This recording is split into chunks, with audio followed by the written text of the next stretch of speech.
Thank you, Madam Speaker.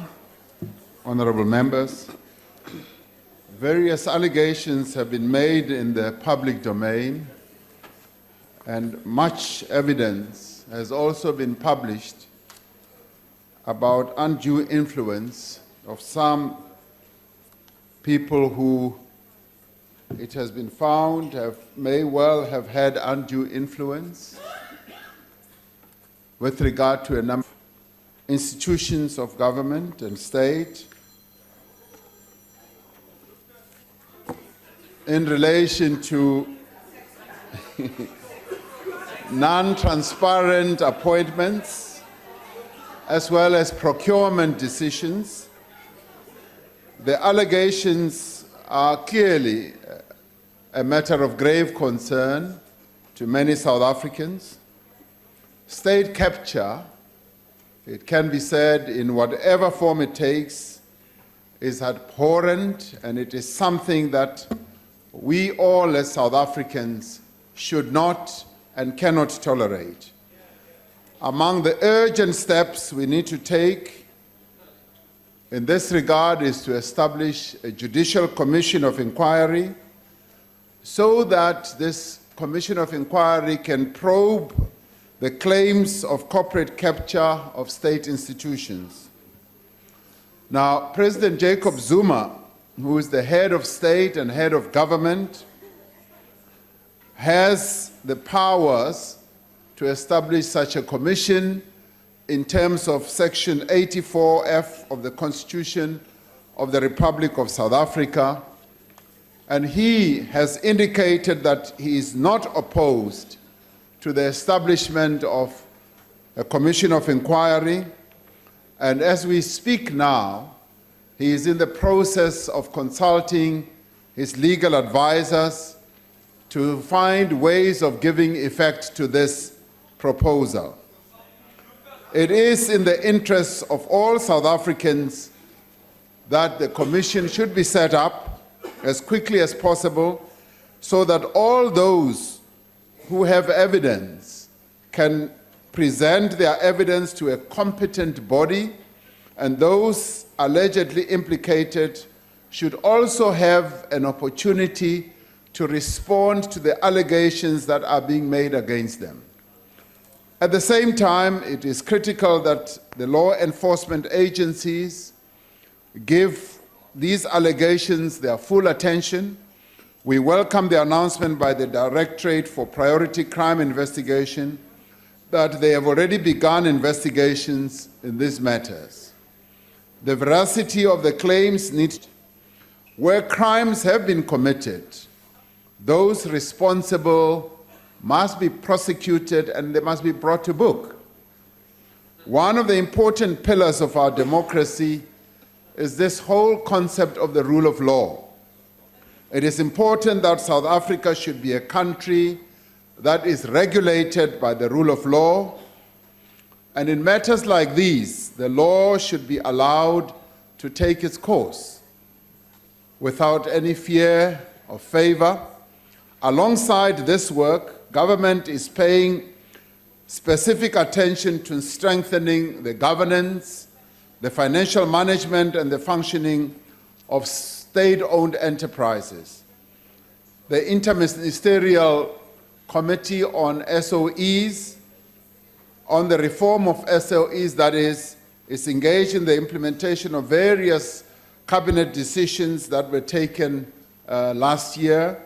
These include the adoption of a guideline for remuneration of key officials in state-owned enterprises, as well as the appointment of directors. And in this regard of state-owned enterprises, we are looking also at how we can bring the private sector to participate through a framework, particularly when it comes to infrastructure delivery. The IMC has also been overseeing a consultation process on a guide for the appointment of boards and the various executive officers, and to ensure consistency and transparency so as to reduce any form of opportunity for manipulation or bad influence. Consultation is also underway on a new government shareholder policy, which will result in an overarching SOE legislation, which will inevitably come to this Parliament. It is expected that this policy will improve our oversight on SOEs. It will also ensure more effective deployment and management of public resources and achieve better coordination with regards to the commercial as well as the social mandates of our state-owned enterprises. Honorable members, together, these measures should reduce the potential for state-owned enterprises to be captured by corporate or private interests.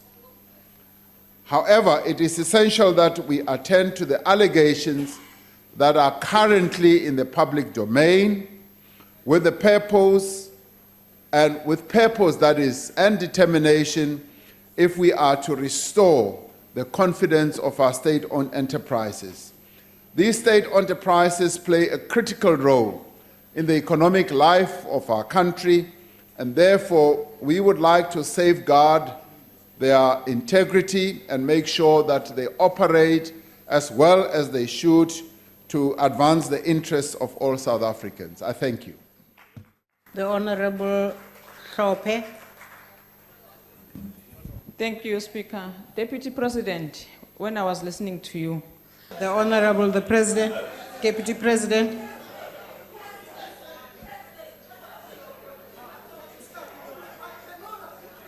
Yes, I do. I have gone public,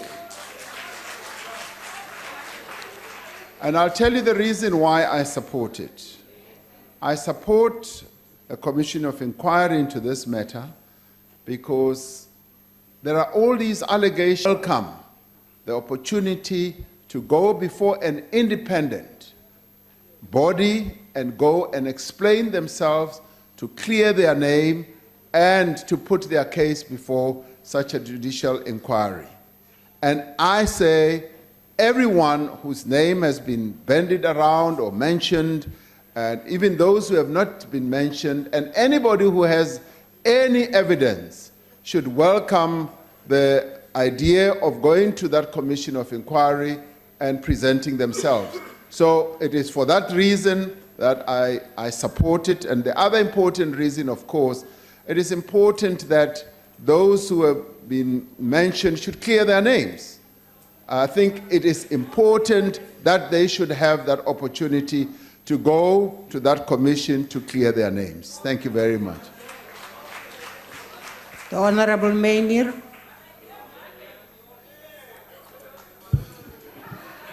Speaker, my question is whether the Deputy President ultimately agrees that the best way to prevent the manifestation of state capture is, as the Honourable Gungubele himself so eloquently put it a few months ago, for President Jacob Zuma to step down.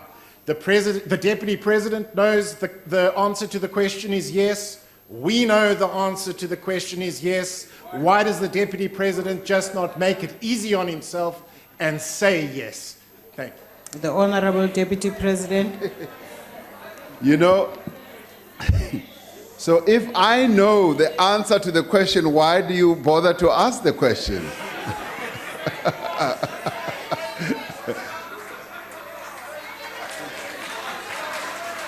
I think you should not be unfair to yourself. The Commission of Inquiry, as I said, and I don't want to repeat myself, is a great opportunity that all of us as South Africans should grab. And those whose names have been mentioned should also grab to go to the Commission and explain their actions or lack of action. And it affects everyone. It would affect me as well. It would affect my colleagues as well. It would affect anyone should have grabbed the opportunity to go to that commission and go and explain themselves. Now, that in itself has everything to do with clearing the decks, has everything to do with making sure that we put this whole thing of state capture behind us and we get on with the process of moving South Africa forward. That is the important part.